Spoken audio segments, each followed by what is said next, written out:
Welcome everybody to this week's edition of Reverse Mortgage Weekly, where we talk about the reverse mortgage program and also showcase services and folks in your area that help with older adults, really trying to bring to light some very helpful and impactful people that can help people in their golden years. But my name is Zach Smith. I'm your host. I own Chariot Financial. We are mortgage brokers. I've been in the industry for 21 years now in May. Actually, yeah, 21 years, May 15th here. So I've been in the industry for 21 years. I've seen a lot go on. I was talking to one of my realtor partners today about some of the temporary buy downs that we see going on and things like that. So things are changing in the real estate industry, especially in the mortgage industry, because rates have gone up a bit, and that has affected reverse mortgages as well. So, but I digress. We'll go right into the reverse mortgage. We try to dedicate this entire half hour to the reverse mortgage and why so many people are looking at these, and also to provide some valuable information so that you can make an educated decision in regards to if a reverse mortgage is right for you. And if you want more information from a guy who's not like me, who's not originating these loans, the CFPB, the Consumer Financial Protection Agency, has a great FAQ section, independent, third party. I thought it was wonderful. So I did share it with my network this week in regards to a link that you can go to. And they have this is an independent third party. They're not a bank. They don't originate the loans. They're not critics. They're just giving you the facts. So it's so rare to find that kind of thing these days. So I thought if you have any interest in learning more about that, feel free to reach out to me. You can reach me at chariotreverse.com, chariotreverse.com, chariotreverse.com. So let's go ahead and dive into it here. Once again, my name is Zach Smith. I own Chariot Financial. I've been in the mortgage and real estate industry for 21 years. And what are we going to go over in this presentation? Well, number one, who are typical clients that we see for the reverse mortgage? What the reverse mortgage is, what the reverse mortgage is not. Also, why are people choosing a reverse mortgage, and how do they work in simple terms? So who are typical clients that we see for the reverse mortgage? Well, generally, the most common client that we see are folks who are looking to increase their cash flow.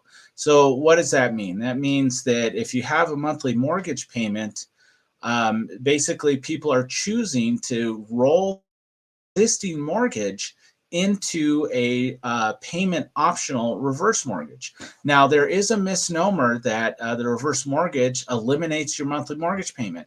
In fact, we had a big, corporate conglomerate get in trouble for that. They had their big, sponsorships and all that stuff, and they got sued by the federal government because they were out there saying, oh, a reverse mortgage eliminates your mortgage payment. And I've even seen folks, that are maybe a little bit newer to the industry promoting these programs as such, and it's really a bit misleading. Now, there's no required monthly payment, but there is a monthly payment. Secondly, so basically people will roll their existing mortgage into a payment optional. So let's say you have a $2,000 mortgage payment each month, and you're making $3,000 a month on your Social Security, or that's how much you have coming in. Well, my gosh, you got $1,000, to live off of, to pay your utilities, to pay your taxes, to pay your insurance, to pay all the things all the fees that come into just daily living expenses. Well, someone in that position is equity rich and cash poor because they don't have a whole lot of cash flow coming in. So by basically rolling that existing mortgage payment into a payment optional program, well, now they have another $2,000 to work with. And one thing I want to also express about this program is that this program can be utilized just like any other mortgage. Let's say in that example, someone converts their current mortgage into a payment optional reverse mortgage, and they basically will not have to come up with that $2,000 per month monthly payment. So what they can do in that instance is, if they wanted to, they could still pay that $2,000 per month. You can treat this just like any other mortgage. So if you wanted to pay the mortgage off, pay it down, continue to make payments, you can still do all of those things with a reverse mortgage. You're just not required to. So, and again, when people really dig into financing, in particular, an amortized schedule. Amortized schedules are basically how almost every single mortgage works, unless you're getting a simple interest loan, which are getting harder to find. Though they were very prevalent last year and years prior, but they're getting harder to find. And what I mean by simple interest is that you're not in an amortized schedule. So if you pay down on the principal, your payment goes down the next day. But if you're in an amortized schedule, a lot of these were tools that were come up with in the 1930s. And, we had a client actually, first-time home buyers, when they purchase a home and you're borrowing, $500,000 to purchase the home. And then you get your truth in lending statement and it says, well, you're actually going to pay $800,000 for this $500,000. Well, how does that work? Well, it works because all mortgages, most 30-year fixed loans are in an amortized schedule. What does that mean? That means that you're going to pay 50% of your interest in the first 10 years. So even though you might have a really low interest rate, most of your payment is going to interest anyways. So people look at that and they're like, well, so you're saying my $2,000 out of my $3,000 of my Social Security is going to the bank anyways? I'm just helping them increase their profits because most of my payment is going to interest anyways. People look at that and they say, well, you know what? I think I'd rather take that $2,000 and put it in my pocket. Now, keep in mind, you will accrue interest. If you choose not to make that monthly payment, you're going to accrue interest over time, but it's not going to be out of pocket. It's going to be something that you're going to be able to basically save over time if you wanted to, or your equity is going to pay it for you. So you're not making that $2,000 payment, you're letting the equity make that payment for you. So second group of folks that we see are older adults that need a relief from high monthly payments, like the example I just gave about mortgage debt, credit card debt, car payments, medical bills, student loans. I mean, there's a ton. Americans, we are debt people. We are debt users, and they make it really easy for you too. So, if you are overwhelmed by, say, a large car payment or a mortgage payment, basically, if you roll those things into a payment optional program and have the equity in your home pay for that, instead of you coming out of pocket, my gosh, you give yourself a raise, like in the example of the mortgage payment. You have an extra $2,000 per month that you didn't have before. So I have a ton of examples, and if you want to hear some of these examples, I get on here every week and I talk about the reverse mortgage program. So those I give a lot of examples of real clients that I've worked with over the years. And then, the last, well, not really the last, but, another good portion of the folks that we see are folks who are looking to establish a financial safety net for their assets. So they may own their home free and clear. They have money in the bank. But one of the questions I always ask my clients, and this is a subject that if you want to know a little bit more about exponential growth and the value of keeping your investments intact, sit down with a financial planner. They will talk your ear off about it. And it's good information, in my opinion, that I think everybody needs to know. So one of the questions that I ask my students when I teach this class for the state here in Colorado is, well, if I had $1 million in a suitcase or a penny that doubled every day for 31 days, which one would you want? Well, some people, $1 million cash. Well, gosh, I could do so much with that. Let me take that. Well, if you took the penny, it would actually be a much better deal, because a penny, if you double it every single day for 31 days, is worth about $10 million. But if you take that penny out in 15 days, it's only worth about 116. So the point I'm trying to make is that the longer you keep your investments intact, the better you're going to do, the higher net worth you're going to pass on to your heirs. You'll realize the rule of 72. You'll begin to see that growth, and they work better when you leave them alone. And if it were up to me, none of my clients would have to touch their retirement. They would be able to pass that on, or be able to have adequate retirement. And, I have two types of clients generally. One, they want to pass on as much to their heirs as possible, legacy. And then I have the folks who want their last check to bounce. So either one, we can help out.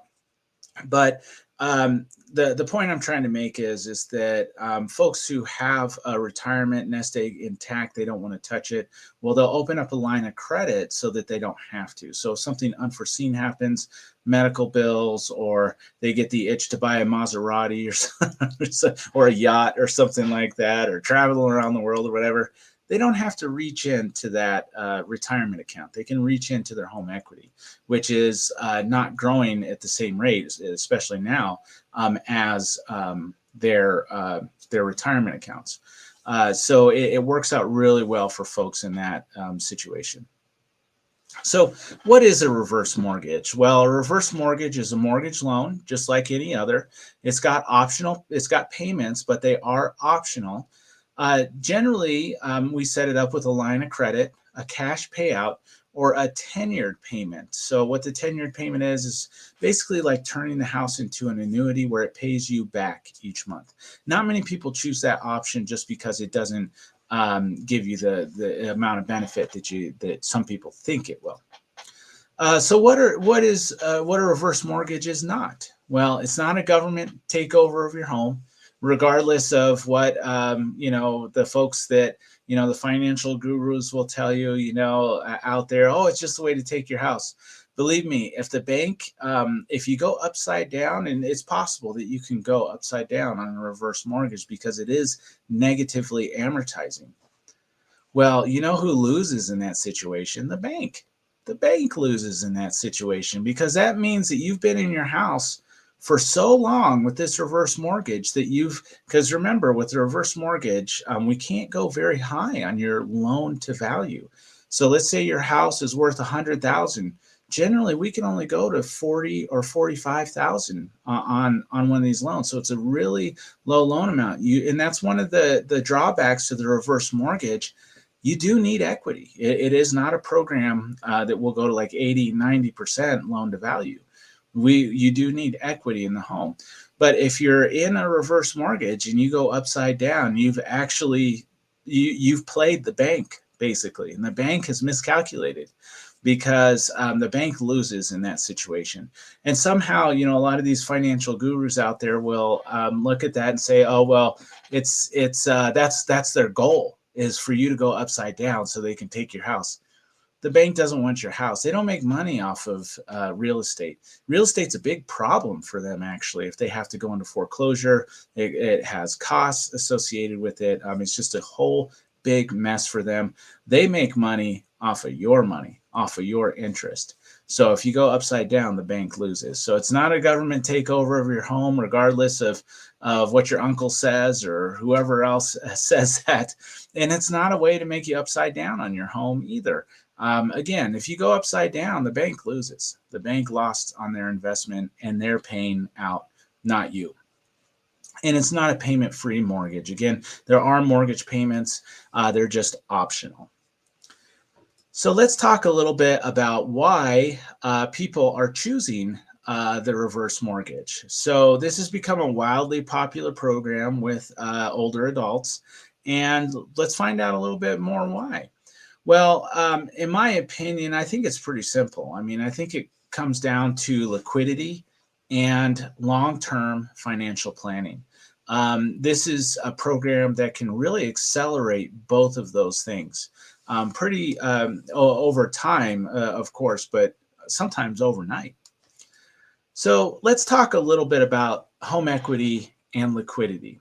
So equity is great but it's unfortunately it's not liquid. So many seniors right now and baby boomers are equity rich and cash poor. So what does that mean? It means that equity, you have a lot of equity, but you don't have a lot of savings, or you may not be making as much as you used to. So equity is great, but it's a lot like having a glass coffee table right there in the middle of your living room full of cash that you can't get to.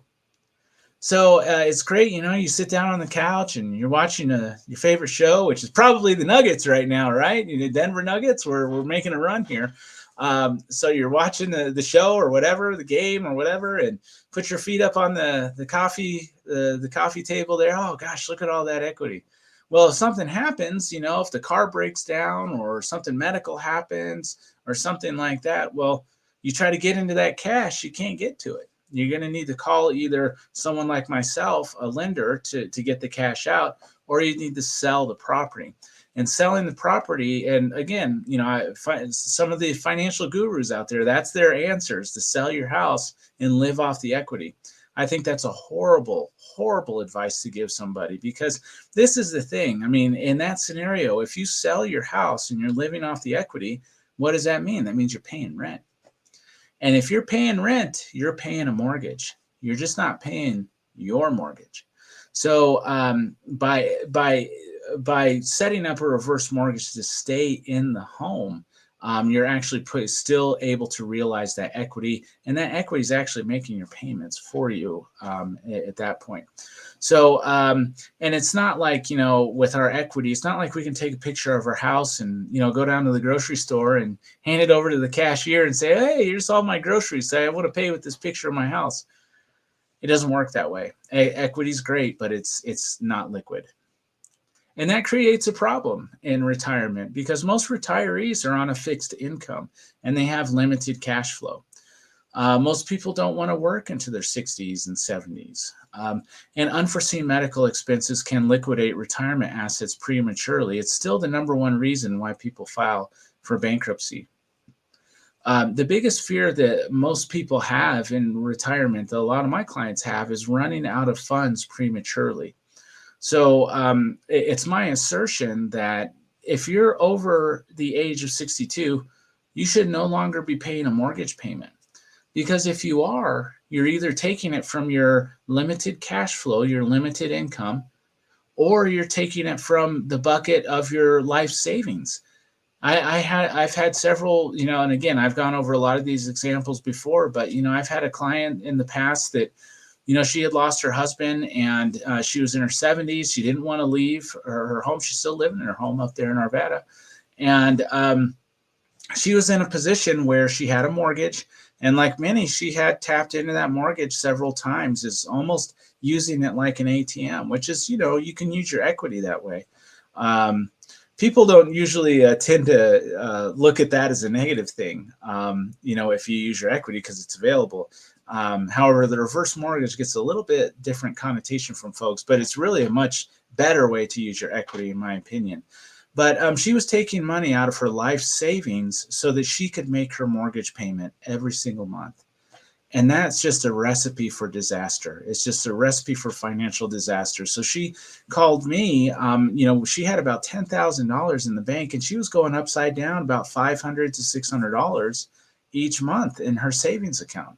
So that puts her in a position where that's not going to last very long. So by converting her current mortgage payment into a payment optional program where she doesn't have to make that payment if she doesn't want to, well, now the money's going the other way from her Social Security checks. It's not going all to the bank. She's not having to go into her savings each month so that she can make her mortgage payment.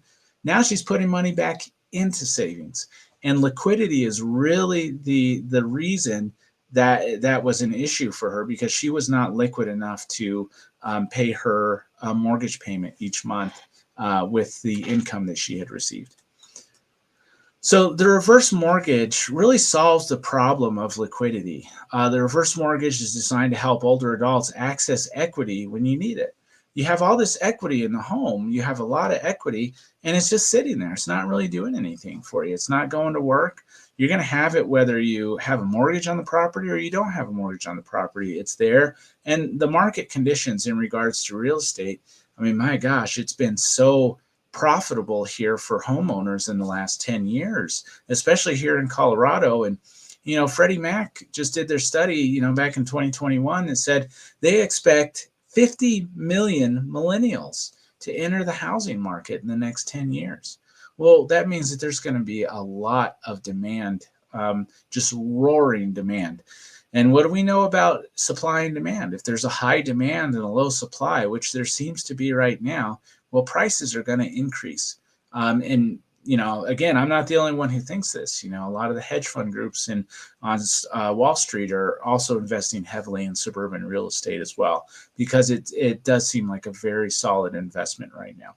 So the way the reverse mortgage solves this problem is by establishing a line of credit so that people can reach into that line of credit to get cash instead of their bank account or their retirement accounts. A cash payout, so you basically would get cash at closing to pay off debt or to whatever the case may be, or convert an existing mortgage payment into an optional mortgage payment. There's never been another program that I've ever been involved with where folks' lives, financial lives, have changed overnight, especially in a purchase. In a purchase, when you know that you can spend the rest of your life in this new home without ever having to make a mortgage payment. It's a beautiful thing. And really what comes to mind as far as the description is comfort, to be able to live your retirement out without having to worry about, oh, am I going to be able to make the mortgage payment? Am I going to run out of my savings account? No, it's all taken care of. It's all wrapped up into the loan. As long as you live in that property, you would never have to make a mortgage payment if you choose not to. Now, if you want to pay it off and, pay it just like a normal mortgage, you can. But, based on what we talked about earlier about how amortization schedules work and such, that doesn't sound like a great idea to me. I mean, it doesn't make a lot of sense to put your life savings, basically hand it over to the bank. You're paying 50% of the interest in the first 10 years on a 30-year fixed.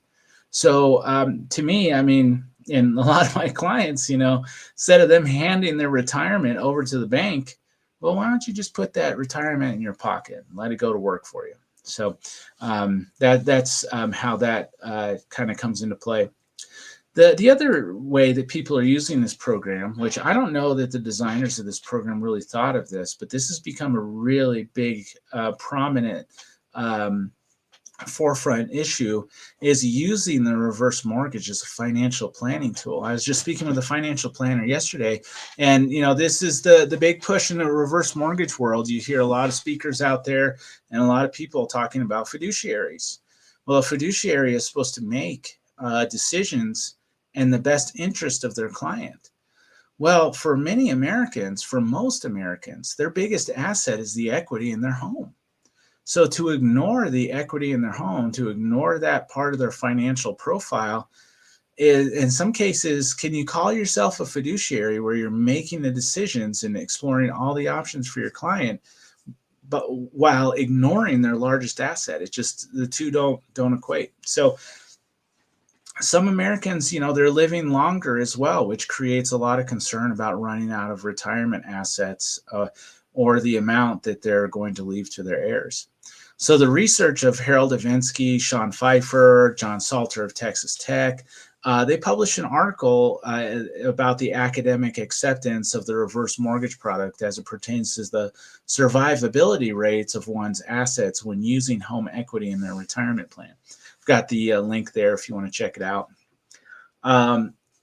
So basically, this graph goes over that study and other studies that have been done. For instance, Sachs and Sachs did a study as well. Pretty well reputable company that people really listen to when it comes to financial advice and whatnot. In every single scenario that was run, Texas Tech, Sachs and Sachs, basically, it looks like based on their findings, in every single scenario, if you use your home equity, if you ignore your home equity, you're going to burn through all of your assets much faster. The survivability rate of your assets goes up exponentially when you use your home equity first. And using that home to really do your financial planning, like for someone like me, I'm running down to the bank as soon as I'm eligible to get a reverse mortgage, because I've seen what it's done for my clients, and I know that's my financial plan. Now, of course, it's like Eisenhower said, plans are worthless, but planning is everything. So, that's really our plan, is to use the reverse mortgage to extend our assets long term. So there are different types of reverse mortgages. By and large, the most popular is what's called a HECM. Well, what the heck is a HECM? Well, the term HECM is an acronym for Home Equity Conversion Mortgage. It's basically what FHA calls their home equity, or the reverse mortgage. Now, there are several products out there. We can do a product that is 55 plus, but by and large, most reverse mortgages are FHA loans. So just keeping that in mind when you when you're going into this, and your loan officer, whoever you choose to work with, is going to have a lot of information in regards to that. I know that I take a lot of time with my clients to kind of explain what that means as far as getting an FHA loan. HECM loans are administered by HUD as well. Well, we know this fella. This is all Tom Selleck and his legendary mustache there. And he was quoted as saying, the reverse mortgage loan is just like any other loan. The only difference is how you pay it back. So he's exactly right. Hit the nail right on the head. So why is it called a reverse mortgage? Well, the reverse mortgage is still a mortgage. It has a monthly payment. However, this payment is optional. And if you choose not to make that payment is going to go negatively amortizing on the mortgage. So your loan balance is going to grow over time. Most of the time, you are going to pay your taxes and insurance separately with the reverse mortgage. So the two biggest myths about the reverse mortgage that I encounter is that, one, you'll be upside down on your home within a few years. It's kind of like the farmer planting his crop and going out there the next day and say, where's my yield? Where's all the corn at? Where's all my soybeans? Where's everything at? Well, same thing. You can't go upside down on your home with a reverse mortgage. Again, if you do that, the bank is going to lose. However, it takes a long, long time for you to go upside down on the reverse mortgage. The second thing that I run into a lot is that you no longer have title to your home. That couldn't be any more false. I mean, it's just like any other loan. You have a lien against the property, just like you would with any other loan. You have a lien against the property. Technically, you could say, if you're looking at that as a way to say that, you no longer own your house, well, that means anybody with any mortgage on their house doesn't own it. Then technically, I mean, if you don't pay your mortgage, they can take the house. With the reverse mortgage, there's no required monthly mortgage payment. So you're in a position where you could stay in your house the rest of your life and not make a payment. That's really the design. So there's three ways to structure your reverse mortgage. Number one is you can get a line of credit. So basically the two defining properties of that are different from a normal line of credit is, one, you don't have a required monthly payment, and two, it does grow year over year. So it's almost like having another savings account. And guess what it goes off of? It goes off of current rates. So where are current rates right now? Well, we're in the 7s, 8% in some cases. Well, the folks who have a line of credit with a reverse mortgage, they're getting a pretty good growth rate on that right now, 7 to 8%. So cash payment, they can just give you cash money at closing, or a 10-year payment where you basically turn the mortgage into like a annuity that pays you back each month. So how is the qualified amount determined? Age will determine the amount that the borrower will qualify for. For instance, someone that's 62 can borrow less than someone who is 82. It's somewhat like life insurance in the sense that they use actuary tables for that. So that's all I got for you today. Looks like we're heading up here on our 30-minute time frame here. If you have questions for me, or if you're just curious, or you just want to bounce things off me, don't hesitate to give me a call. anytime. You can reach us at chariotreverse.com. That's chariotreverse.com. chariotreverse.com. They say if you say it 3 times, it's the third time's the charm, right? So people will remember it. So hope you have a blessed day, and may blessings rain down on you like 1,000 suns. Thank you so much, and I hope you have a great day. Thanks a lot.